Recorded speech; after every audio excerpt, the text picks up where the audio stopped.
O pós-milenismo, infelizmente, é a linha escatológica que mais experimenta preconceito e distorções da parte dos opositores. É claro que nenhuma pessoa é obrigada a concordar com o pós-milenismo, mas apesar disso, todo mundo tem o dever de agir com honestidade intelectual ao discordar de uma posição escatológica. Recentemente, eu estava ouvindo um podcast de escatologia no canal do pastor Hernani Santos, que é um pastor bastante conhecido no meio evangélico e tem mais de 1 milhão de seguidores no Instagram. Esse podcast foi transmitido ao vivo há cerca de 2 anos, e junto com o pastor Hernani, outros 5 irmãos também participaram do bate-papo. Em dado momento da conversa, eles começaram a falar das várias linhas que existem dentro da escatologia cristã. E quando eles foram abordar o pós-milenismo, aí a conversa foi uma lástima total. Eu vou colocar aqui para você alguns trechos do bate-papo, e depois nós vamos comentar rapidamente sobre o que eles disseram. A igreja evangélica no mundo hoje, que aderiu ao pós-milenismo, ela aderiu porque é uma teologia, gente, up. Sim. Pra cima, Convidativa pra cima. demais. Sim. Você tem que estar nas cabeças, Deus te fez para Governando voar, tudo, governar, perfeito. os lugares altos. Existe uma ordem Ela na Bíblia ela que é motivacional. de mandato cultural. A Sim. gente tem uma ordem que tem que levar a cultura do reino a todos os lugares. Porém, é igual você falou, ela não está completa. Se falar só de um lado, vai despender para o outro. Né? Ela não é uma escatologia completa. Veja, não que a gente não acredita que a igreja não tem que influenciar, ela tem que influenciar.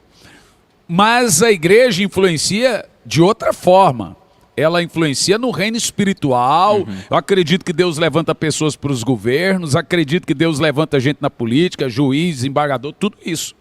A igreja, ela sempre teve isso. Mas é diferente de domínio. É diferente de domínio. Domínio nessa terra. Exato. O príncipe desse mundo ainda está aí. Aqui nós podemos encontrar uma contradição muito clara na fala do pastor Hernani. Primeiro ele disse que o pós-milenismo é uma teologia incompleta. Depois ele disse que a igreja deve sim influenciar. No entanto, essa influência acontece no reino espiritual. Daí eu te pergunto, qual escatologia que é incompleta? O pós-milenismo, que defende que a igreja deve influenciar tanto o reino terreno quanto o reino espiritual, ou seja, a totalidade das coisas? Ou será que é a escatologia do pastor Hernani que é incompleta, por afirmar que a igreja deve influenciar apenas o reino espiritual? E não adianta falar que acredita que Deus levanta pessoas para o governo. É óbvio que ele levanta. A Bíblia diz que não existe autoridade que não proceda de Deus. No entanto, o pastor Hernani é contra a ideia de domínio do reino de Deus aqui na terra. Ele chega a dizer que o príncipe desse mundo ainda está aí, fazendo referência ao diabo, dando a impressão que é o diabo quem governa as questões terrenas. Essa ideia é totalmente contraditória ao que Jesus disse. Antes de ser crucificado, Jesus disse que havia chegado o momento desse mundo ser julgado e que o príncipe desse mundo seria expulso. Evidentemente, isso aconteceu no século I. Depois que o príncipe desse mundo, que é o diabo, foi expulso, o reino de Deus começou a dominar toda a terra. E eu diria também que o grande problema dessa teologia é que coloca a pregação do evangelho em segundo plano. Atrás da influência, a igreja está mais preocupada. Mas o que você tem visto? Do que pregar o evangelho. O que você tem visto? Tem visto isso? Esse rapaz faz uma afirmação totalmente ignorante, mostrando que o conceito pós-milenista que ele aprendeu não passa de uma falsa caricatura. Onde que o pós-milenismo coloca a pregação do evangelho em segundo plano, fica claro que ele está se referindo aos teólogos liberais que pregavam o evangelho social. Os liberais acreditavam na ideia de domínio, mas não da forma como acredita o pós-milenismo. Nós acreditamos que o domínio deve acontecer por meio da pregação do evangelho e do poder do Espírito Santo. Os liberais acreditavam na ideia de domínio, mas não da forma como acredita o pós-milenismo.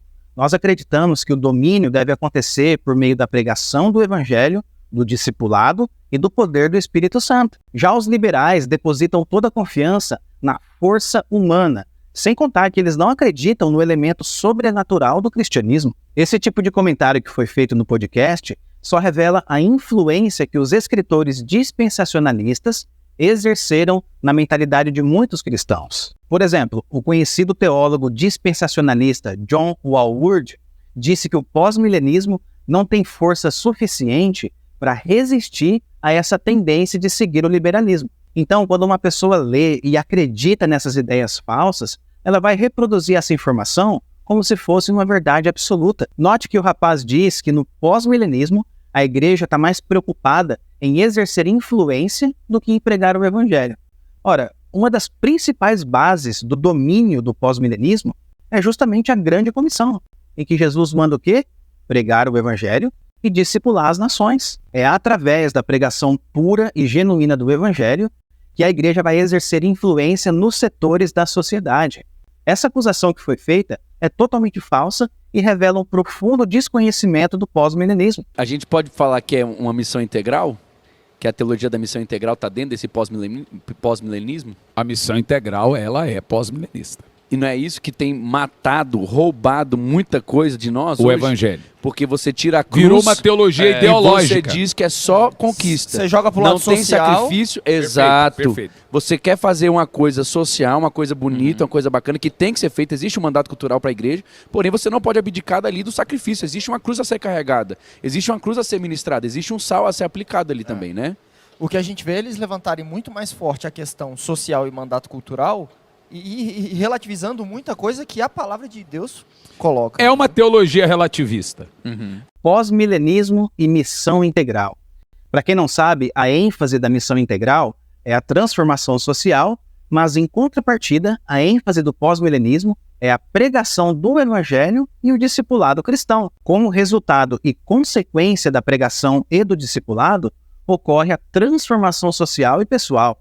Mas isso é só uma consequência. Essa não é a ênfase do pós-milenismo. Depois eles acusam o pós-milenismo de ser uma teologia relativista. Ou seja, o pós-milenismo enfatiza a missão social e o mandato cultural, mas negligencia outros pontos fundamentais da tarefa da igreja. Essa afirmação também não procede. Na verdade, tudo que foi dito sobre o pós-milenismo, nesse pequeno trecho que eu trouxe para você, tem mais a ver com o liberalismo teológico. Quando eu reflito sobre esse podcast, eu sou inclinado a pensar que nenhum deles sequer leu um único livro de um autor pós-milenista. O que eles passaram para a audiência foram apenas caricaturas e espantalhos. Por isso eu digo, se você quer entender melhor a escatologia pós-milenista, não assista esse podcast. Esse podcast só vai gerar uma falsidade conceitual e alimentar o seu preconceito. Aqui embaixo na descrição do vídeo, eu vou deixar o link de 3 livros muito bons sobre o pós-milenismo para você entender corretamente o que ensina essa linha escatológica. Então, a lição que fica para nós é: não acredite em tudo aquilo que você ouve, ainda que as informações venham de uma pessoa influente. Consulte as fontes, porque só assim nós vamos evitar a desonestidade intelectual.